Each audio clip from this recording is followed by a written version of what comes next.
पूरे कपड़े फिर से बिखेर दिए। सुबह ही मैंने ठीक से रखे थे और इसने फिर से सारे कपड़े बिखेर दिए। और जब मैंने पूछा कि कहीं कमरा खराब तो नहीं किया है, तो झूठे ने मेरी कसम, कहीं तुम लोग ने फिर से अपना कमरा गंदा तो नहीं किया ना? तुम्हारी कसम झूठ नहीं बोलता। इतनी छोटी बात के लिए कसम क्यों खाना? छोटी बात? इसका मतलब यह है कि तन्वी कसम खाने के बाद मैं झूठ नहीं बोलूंगा।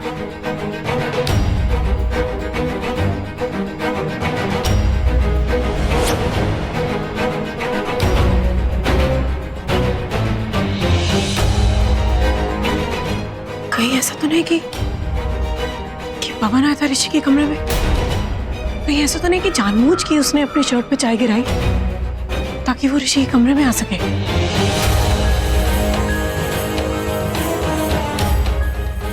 जरूर पवन ही आया होगा ऋषि के कमरे में। वो आया होगा यहाँ पे कुछ ढूंढने के लिए। लेकिन क्या ढूंढने के लिए?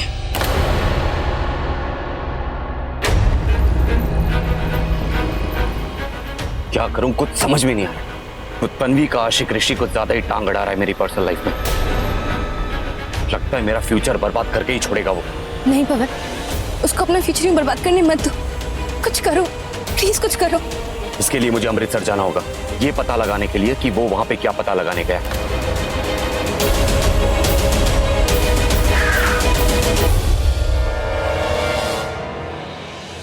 हेलो, प्रेम ट्रैवल, पवन मल्होत्रा बोल रहा हूं मैं। मुझे अमृतसर की एक टिकट इमरजेंसी में चाहिए फ्लाइट की। जी हाँ, आप पैसे की फिक्र मत करो, जो भी होगा वो मैं पे कर दूंगा। मैं अभी के अभी एयरपोर्ट पहुंच रहा हूं। ओके। अरे यार सैंडी जल्दी करना, टाइम पास मत कर। अगर नहीं मिल रही है तो बाद में देख लेंगे ना। हम मंदिर चलो, लेट हो रहा है भाई, बोलो ना। अरे जाएगा कहाँ? एक मिनट मिलेगा। कम ऑन यार, सैंडी चलना। पागल है यार, ये पागल आदमी है। ठीक है यार, एक बस यही हमारी उम्मीद है। और हाँ, शॉर्टकट यही जानता है मंदिर के लिए, तो अगर झेलना पड़े इकट्ठा झेल लेंगे यार, टेंशन मत ले तू। हाँ और हाँ देख, तन्वी से प्यार करने से फुर्सत कहाँ कि मैं किसी और लड़की को देखूं। हाँ तू टेंशन मत ले यार। हाँ, तन्वी के लिए मैं इस पागल को झेल लूंगा। पर तूने क्या चिपको चाची की मतलब बेटी नेहा को देखा उस घर में क्या? नहीं भाई, 4-5 फुट की होती ना तो दिख भी जाती, पर एनीवेज दिखा रहा है ना ये पागल, देख लेते हैं। हाँ यार, तन्वी के लिए बड़े बड़े पागलों झेला है, ये क्या चीज है? I know. ये पवन ऋषि के कमरे में क्या ढूंढने आया होगा? उन दोनों के बीच में कुछ तो चल रहा है। हो ना हो, पवन की वजह से आज ऋषि घर पे नहीं है। पता नहीं ऋषि कहाँ गया है और क्यों गया है।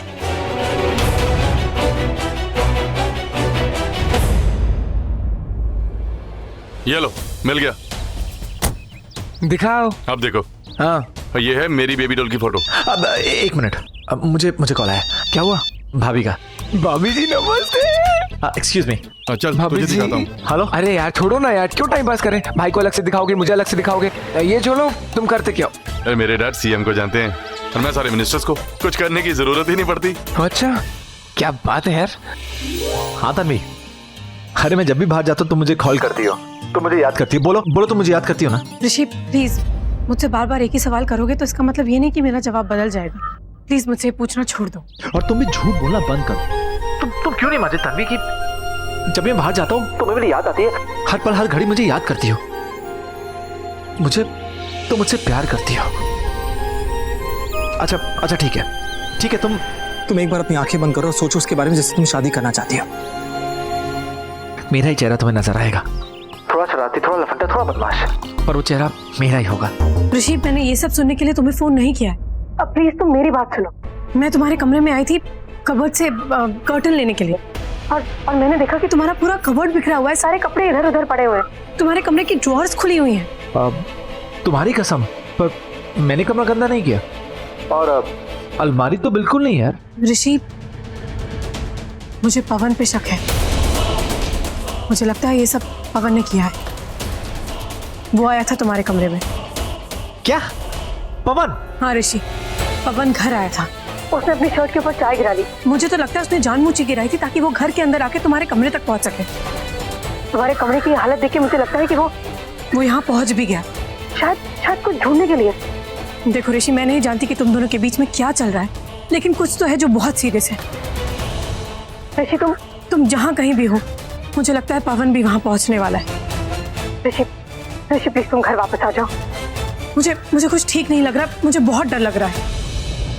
अरे वाह, तुम अभी से ही बीवी जैसे बात करने लगी। अभी हमारी शादी हुई नहीं है, तुम्हें मेरे लिए डर लगने लगा कि एजी लो जी, सुनो जी, मैं तुम्हारी डरती हूँ, तुम भी डरो जी। ऋषि प्लीज ऋषि, ये मजाक करने का टाइम नहीं है। पता नहीं क्यों मुझे ऐसा लग रहा है कि तुम किसी खतरे में हो। सुना तुमने? हाँ मैंने सुना, अब तुम भी सुनो। देखो तन्वी, अगर मैं खतरे में हूँ तो खतरा बहुत खूबसूरत है, क्योंकि उसकी वजह से ही सही, पर तुम्हें मेरी फिक्र हो रही है, तुम मेरी चिंता कर रही हो। तन्वी, तुम क्यों नहीं समझती यार? मैं समझता हूँ, सब समझते हैं, तुम क्यों नहीं समझ रही यार? प्लीज मान जाओ, तुम मुझे महसूस करती हो, मुझसे प्यार करती हो। तन्वी प्लीज, सब समझ रहे हैं, सब देख रहे हैं, पर तुम क्यों नहीं समझ रही हो? पता है क्या, पीजी कहती है कि जिनसे हम प्यार करते हैं, अगर वो हमारे आसपास रहे ना तो हमें उनकी परवाह नहीं होती, पर जैसे वो हमसे दूर जाए ना तो हमें एहसास दिलाते हैं कि हम उनकी जिंदगी में क्या मायने रखते हैं। सही तो कहती है, देखो ना, मैं बाहर आया और तुम्हारा कॉल आ गया, तुम मेरी चिंता कर रही हो। बीजी सही तो कहती है, देखो ना कि तुम्हें लगता है ना कि मैं एक अच्छा लड़का हूँ, तुम मुझ पर विश्वास कर सकती हो, तो अपनी फीलिंग छिपा रही हो, छिपा लो, जो ज्यादा मुश्किल नहीं है। अच्छा ठीक है, जवाब नहीं देना मत तो, लेकिन प्लीज डरो मत, मिले मुझे कुछ नहीं होगा यार। वो चमन मुझसे बहुत दूर है, मुझ तक पहुंच भी नहीं सके यार। ऋषि भाई, अरे चलो यार, लेट हो रहा है, मंदिर जाना है कि नहीं? अच्छा देखो, मैं चल रहा हूँ, मुझे देर हो रही है, पर जैसे मुझे पाव भाजी मिल जाती है, जो उसने बहुत चटकारे ले दिखाई थी ना पवन ने, मैं तुम्हें कॉल करूंगा। ओके, यू टेक केयर, चल बाय। ऋषि हेलो। सनी फटाफट चले, बहुत प्रॉब्लम हो जाएगी यार, चल इसको अंदर रख। अरे फोटो तो देख ले यार। तू इतना हैंडसम है तो वो चांद का टुकड़ा होगी, अभी मेरे दिल के टुकड़े हो रहे हैं। चल ना यार, चलो भाई चलो। मतलब शादी की जल्दी तुम्हें ज्यादा हो रही है लगता है। बस वैसे कुछ समझ ले। चल तू कितना मत है, चल ना मेरी जान, चल चल। चलो चलो जल्दी, गाड़ी को जहाज बनाता हूँ, बेल्ट लगाओ जल्दी। अरे अपने बच्चे को पीछे रखना।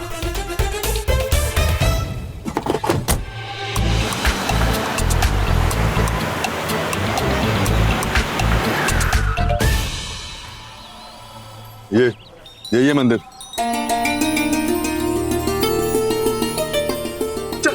हाँ, एक मिनट भाई, एक मिनट। मुझे पता है कि तुम लोगों को जाने की जल्दी है, इस बार मुंबई आओगे ना तो तुम्हें नेहा से फेस टू फेस मिलवाऊंगा। ओके चलो भाई, थैंक्स यार पहुंचाने के लिए। चल। अरे अरे, मंदिर में जूते?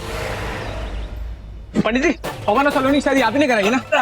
पंडित जी नमस्कार। पंडित तोताराम जी कहाँ मिले? पंडित जी शादी का मुहूर्त निकालवाने गए हैं। अच्छा अच्छा। किसी की शादी करवानी है क्या? क्योंकि वो सिर्फ शादी ही करवाते हैं, पूजा पाठ ग्रह शांति मैं करवाता हूँ। कौन सा पंडित चाहिए आपको? वो शादी वाला पंडित। तो यहीं रुकिए, तोताराम पंडित जी अभी आते ही होंगे। नहीं नहीं, हम जाते हैं ना पंडित जी के पास। भाई चलो। हाँ चलो चलो। बहुत जल्दी में लग रहे हो, भागकर शादी कर रहे हो क्या? हम ऐसी वैसी शादी नहीं करवाते, और भागकर बिल्कुल भी नहीं। भाई जी क्रोधित क्यों हो रहे हैं? छोटा ऐसी शादी नहीं करेगा, मतलब वो कभी शादी। आप जाइए, हम उनका इंतजार करते हैं। अच्छा अच्छा ठीक है, नमस्कार। भाई सुनो ना, ये क्या सच में मेरी शादी नहीं होगी? ऐसे कुछ लग रहा है। अरे ये बाप बेटी की आदत भी ना बहुत खराब है, पेपर पढ़ने के बाद फोल्ड करके नहीं रखते। अरे सलोनी, पवन कहाँ है? तन्वी के घर रुक गया?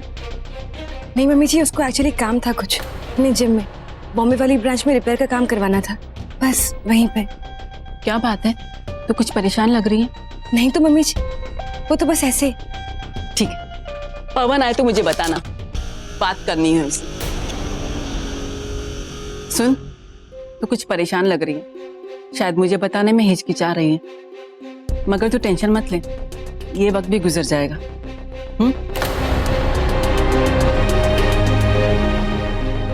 अब क्या बताऊं मम्मी जी आपको कि मैं किस बात से परेशान। पवन ने कहा था कि देखो, घर में किसी को भी मत बताना कि मैं अमृतसर जा रहा हूँ, ठीक है? लेकिन अगर तुम्हारे वहां पहुंचने से पहले ऋषि को हमारे राज के बारे में मालूम पड़ गया तो वो उसकी जिंदगी का सबसे आखिरी राज होगा, उसके बाद कोई राज नहीं होगा। आज के डिनर से पहले पता नहीं क्या होगा। क्या पवन ऋषि को हमारा राज जानने से रोक पाएगा, या ऋषि हमारा राज सबके सामने ले आएगा? आज के डिनर की रात हमारे लिए एक बहुत ही भयानक रात साबित होने वाली, सिर्फ और सिर्फ ऋषि की वजह से। जी आपको जितनी नजरें टिकानी ना टिका लीजिए इस रसीद पे, पर ये रसीद इसी मंदिर की। हाँ, इस रसीद पे हमारे मंदिर का नाम लिखा है। जी, और आपका नाम लिखा है, आपका हस्ताक्षर भी जी, और पवन सलोनी का नाम लिखा है जहाँ दूल्हा दुल्हन का नाम होना चाहिए, मतलब जहाँ जिनकी शादी होने वाली होती है वहीं उनका नाम लिखा है ना। ये देखिए, ये मंदिर आपका है, मतलब ये मंदिर की रसीद जो है ये इसी मंदिर की है, जगह वही है, ये सब हम जानते हैं। सिर्फ इतना बताइए, क्या उस दिन पवन सलोनी यहाँ इसलिए आए थे क्योंकि सलोनी अक्षय शादी करवाने के लिए, या फिर मतलब उस दिन आपने किसकी शादी करवाई है ना, हम ये जानना चाहते हैं। हम अपने मंदिर की जानकारी किसी अजनबी को नहीं दे सकते।